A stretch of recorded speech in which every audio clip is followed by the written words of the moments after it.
Well, there are interesting new developments in the murder of two women in Moab, Utah.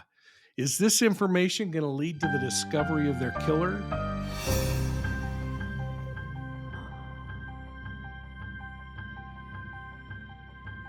Welcome to this week's crime recap on Profiling Evil. I want to start with breaking news on Jussie Smallett. It's official, folks. The convicted former Empire actor Jussie Smallett was just sentenced to 30 months of felony probation, including 150 days in jail that began immediately. Cook County Judge James Lynn lectured Smallett for nearly a half hour before he handed down the sentence. Now, rather than me trying to share the emotion in the courtroom, just listen into this judge as he hands this down. I'm sentencing you to 30 months felony probation, and the probation is going to be to this court. You're going to be allowed to travel wherever you want. You do not have to live in the state of Illinois. You can report by phone. I know that if you're going to try to make a living and do some of the things you do, you may have to go to other places, New York and Los Angeles. You can do those things. You will pay restitution to the city of Chicago in the amount of $120,106. You are fined $25,000, which is the maximum fine. And you will spend the first 150 days of your sentence in the Cook County Jail. And that will start today, right here, right now.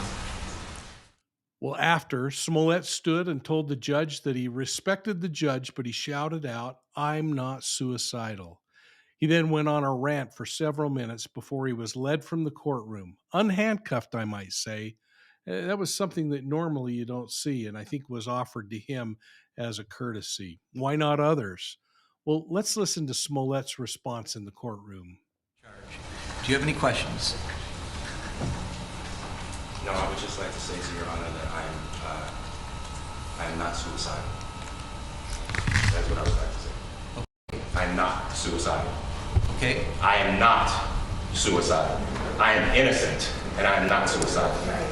If I did this, then it means that I stuck my fist in the fears of Black Americans in this country for over 400 years and the fears of the LGBTQ community. Your Honor, I respect you and I respect the jury, but I did not do this. And I am not suicidal. And if anything happens to me when I go in there, I did not do it to myself. And you must all know that.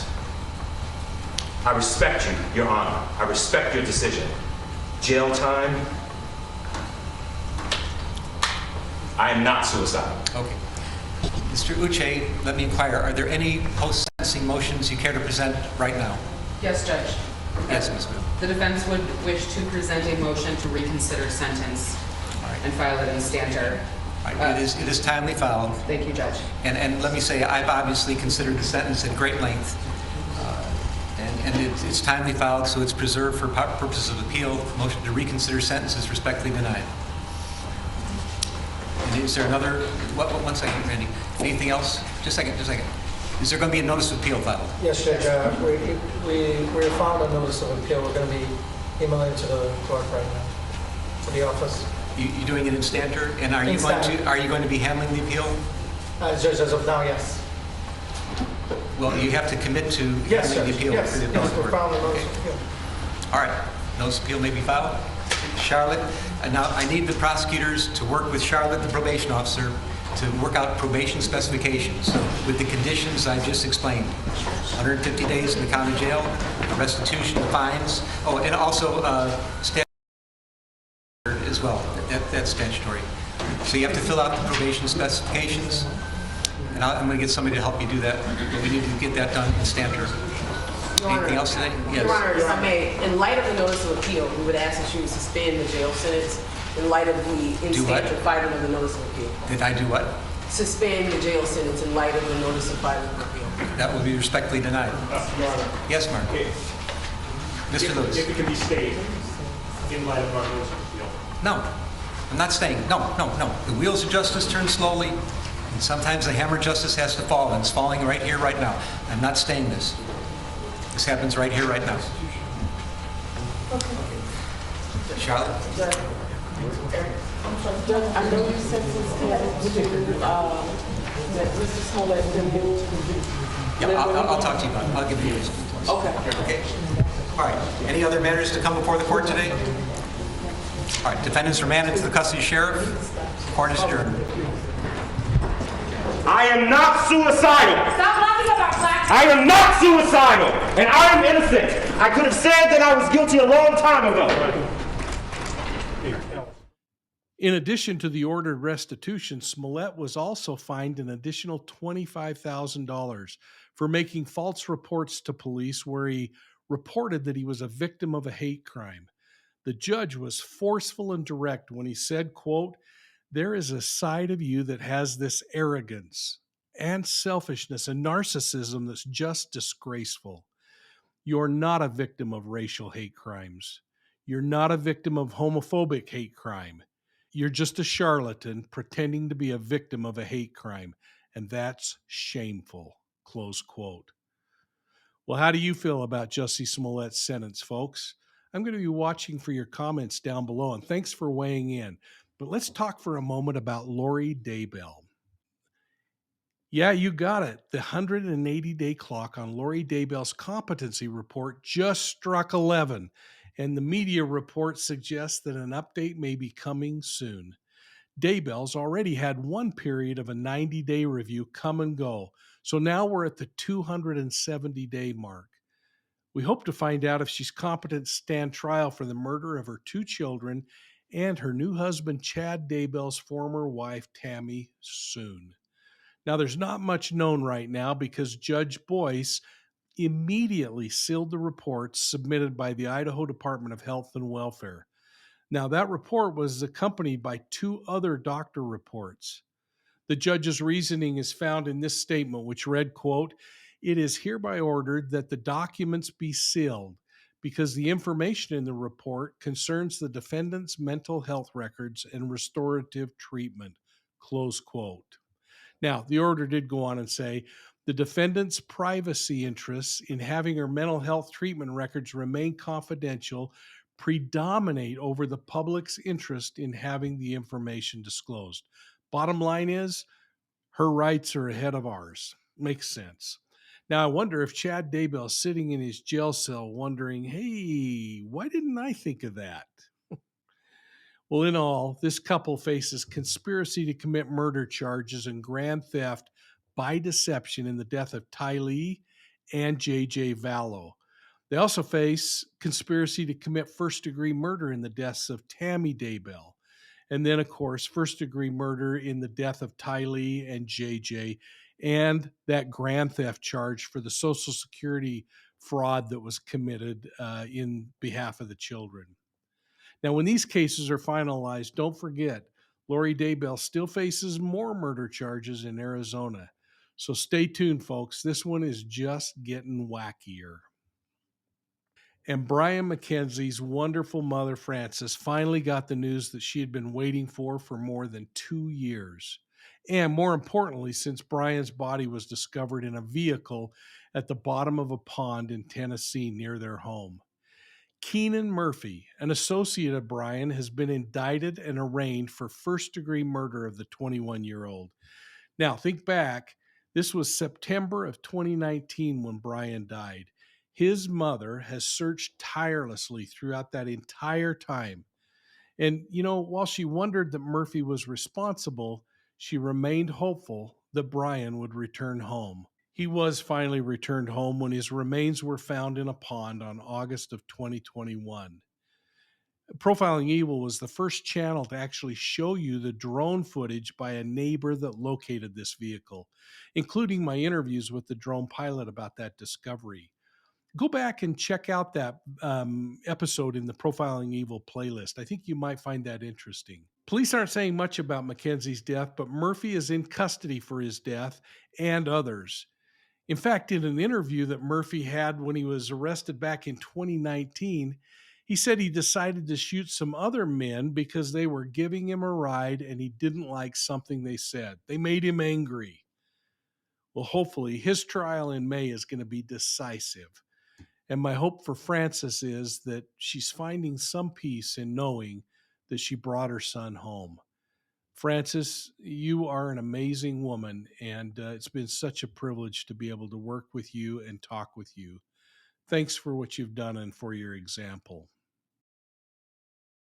Now, I appeared on Court TV this week to talk about a 55-year-old murder, that of Nikki Benedict in San Diego. This case really stuck with me because of how long Nikki's family's been hoping for answers. Nikki was murdered in a field between her friend's house and her home. She struggled valiantly during the attack, and she frightened off her attacker. Now, this young woman showed such incredible determination and grit. She crawled to a nearby road where a teenage boy discovered her and got help. Sadly, she died before reaching the hospital. Let's watch my discussion with Vinnie Politan on Court TV as we talk about this case in detail. Mike King, this is another one of those small town murders that has gone unsolved for so many years. The one thing that has changed through time, though, is the technology from anything that was recovered at the scene. And we know we're talking about DNA, and we've seen it happen. Yes. In fact, I think about this potential predator somewhere, even if we were to give him 10 years on top of this child, he would be about 75 years old right now. Chances are he's still alive. Hopefully that guilt has not left his shoulders and the weight only gets heavier, and that maybe he would get the courage to step up and help Mariana and her family solve this mystery. But this one really can have a lucky moment in it. DNA has changed with what we see in CODIS and inmates who are in prison, or other pieces of DNA that comes through genealogical DNA. We see these cases being solved every single day, so we hold great hope on that. But then we got to go back and look at this case from a behavioral perspective. And you know I love to do this, Vinny, but I go back and I think about this. What was the initial contact site? Because this child leaves her friend and does something a little out of the norm. Instead of taking a bus home, she walks through a big old vacant field that's maybe about a mile distance between the last place she's seen and her home. And along that route, that's when the assault happened. So did this individual pick her up along the way and follow her into the field? Or was it simply opportunistic and this was someone crossing by? But we know the evidence suggests that this young woman put up a big fight. And actually, from what I've been able to read, and maybe that can be confirmed, crawled and tried to make it to the roadway. I mean, this is one tough little girl, and there has got to be evidence there that hopefully, if preserved, could lead to identifying a suspect at some point. And if not, I agree. Somebody knows something, and it's time to step up. I also appeared on Court TV this week with the father of Kylan Schulte and his private investigator, Jason Jensen. Kylan is one of the women killed in Moab about the same time that Gabby Petito and Brian Laundrie were going through their episode down there. The couple was brutally murdered. And as we talked about the evidence in the case with the private investigator, we uncovered some new information that has not been shared anywhere else. That has to do with the time of day in which the shots most likely occurred. Now, I'm hoping that you might share this video with everybody you know in hopes that somebody who saw something might say something. Let's watch my appearance on Court TV with Vinnie Politan. Mike King, the host of Profiling Evil, and I bring that up because it could only be evil that would do what was done that day. Broad daylight to take the lives of these two women who just get married. They're living an adventurous life. I mean, you can tell how happy they were. And then it was the first time I was introduced to the van life, that, hey, you know, you don't have to live a traditional life like everyone does. You know, they wake up, go to work, and do all of that. But, you know, you're in touch with nature. And to take that away, this is someone that is out there now today, and from my perspective, is extremely dangerous as they come. Oh, holy cow, I have to agree. And it is so important that the community, especially the community around that market, the McDonald's, that hiking area and that camping area, really think about the personalities they were coming across, because this is an individual who is really angry, for one thing. I mean, this was very personal. It was over the top in the assault itself. And there's a level of anger there, Vinny, whether it has something to do with the same-sex relationship or something to do with the environment that they're in or mental illness or drug-induced. As law enforcement picks this thing apart, they're going to come up with those little interesting pieces of information that help them as they look at this broad pool of possible suspects that I hope they have. And as they look at the behavior that was used in this the commission of this crime, the way in which it was committed, the location, the level of organization, like I talked about earlier, I think what we'll see is that kind of like a gold panner sifting for gold, that as they sift through the behavior and the physical and forensic evidence, that someone will rise to the top. But without the public stepping in on this one, it's going to be a really tough challenge. Well, I want to thank Vinny and the entire Court TV team for keeping this story alive and for reminding us all to think about these cold cases. If you know anything about the murder of Kylan Schulte or Crystal Turner at 11:35 a.m. on Saturday, August 14th, 2021 in Moab, Utah, please call the Grand County Sheriff's Office immediately. Kylan's father and I spent a couple of hours on the phone tonight talking about this amazing young woman. There are parts and pieces of this investigation that I can't share publicly, but I want you to know that I'm confident, based on what I've learned over the past few months, that this one can be solved. Please go over to Court TV and watch the entire episode. Well, now it's time for each of you to weigh in on these cases down below. Take a moment and share what really makes your blood boil as you look at these kinds of cases and the behaviors. I'm going to be watching for your comments, and I want to again say thanks for doing so. And remember, you can find Profiling Evil on YouTube, Instagram, Facebook, and Twitter. And if you like podcasts, go to Profiling Evil on your favorite podcast platform. And don't forget to check us out on the World Wide Web at profilingevil.com.